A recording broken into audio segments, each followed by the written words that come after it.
Today, we're diving into one of the most famous and, let's be real, controversial theories in all of psychology, Sigmund Freud's stages of development. Let's get right into it. So think about yourself for a second.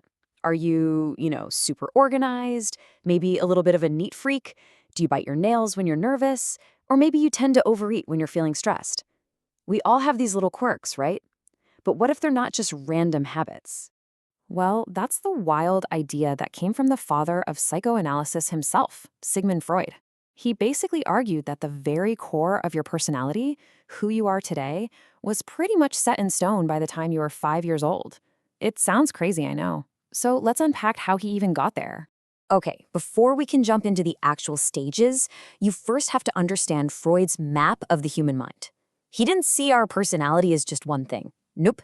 He saw it as a kind of inner battlefield, a constant tug of war happening inside all of us.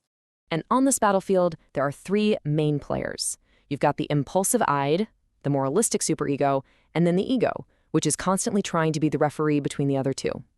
Let's break down what each of these really is. First up, you have the id.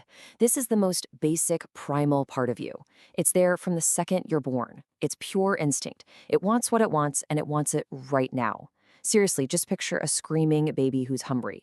That's the id in its purest form, running completely on the pleasure principle.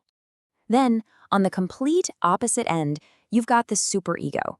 Think of this as your inner moral compass. It's that voice in your head that you picked up from your parents, from society, telling you what you should and shouldn't do. It's always pushing for perfection, and, it's pretty good at making you feel guilty. And who's stuck in the middle of this epic battle? The ego. The ego is the rational part of you, the decision maker. Its entire job is to figure out how to get the id what it wants, but in a way that's realistic and won't get you in trouble with the superego. It's working on what Freud called the reality principle. Freud himself had a fantastic metaphor for this. He said the powerful wild horse is your id, all that raw, instinctual energy. And the rider? That's the ego, desperately trying to steer and control that raw power. So basically, who you are on the outside is just the result of this never-ending internal negotiation. Okay, so now that we've got the players on the field, the id, ego, and superego, let's dive into the first of Freud's famous psychosexual stages.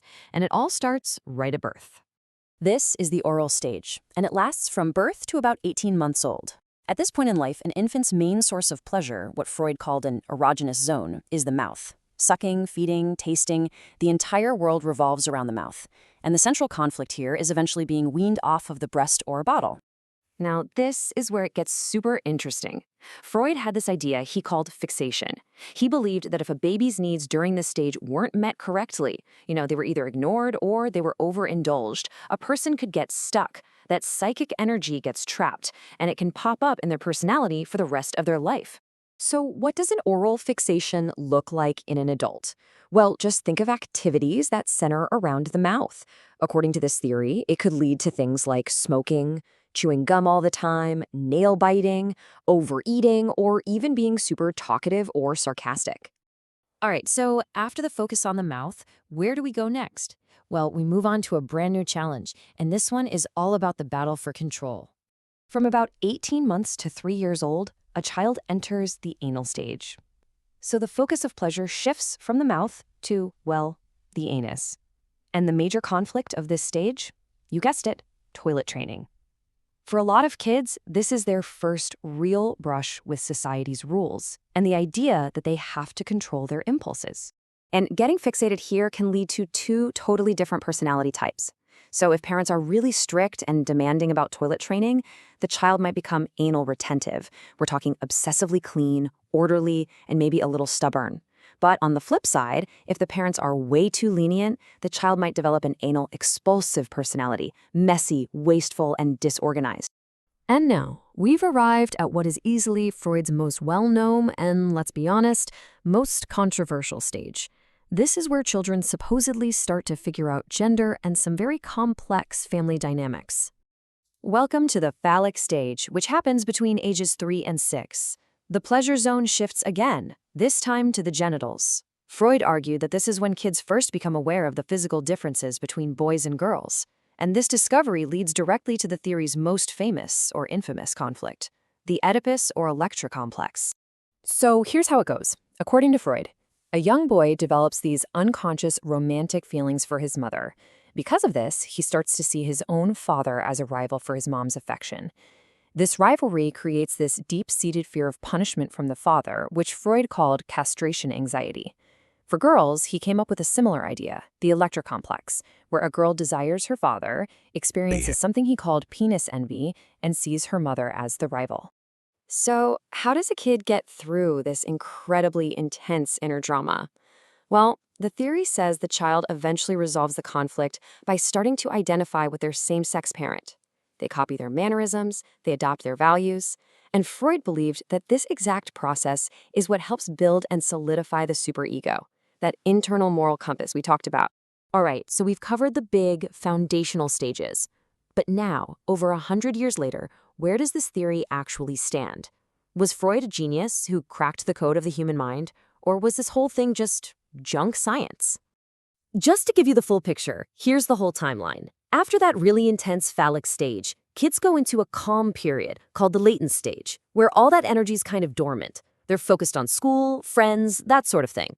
Then, at puberty, it all comes roaring back in the genital stage, which is focused on mature relationships. But even with these later stages, Freud insisted that the real foundation of our personality was already poured. When you look at Freud's legacy today, it's complicated. On the one hand, he completely changed psychology. He was one of the first to really emphasize how much our early childhood experiences shape us, and the idea of an unconscious mind influencing our behavior was revolutionary. But on the other hand, the criticisms are massive. For starters, a lot of his ideas, like the Oedipus complex, are basically impossible to prove or disprove with science.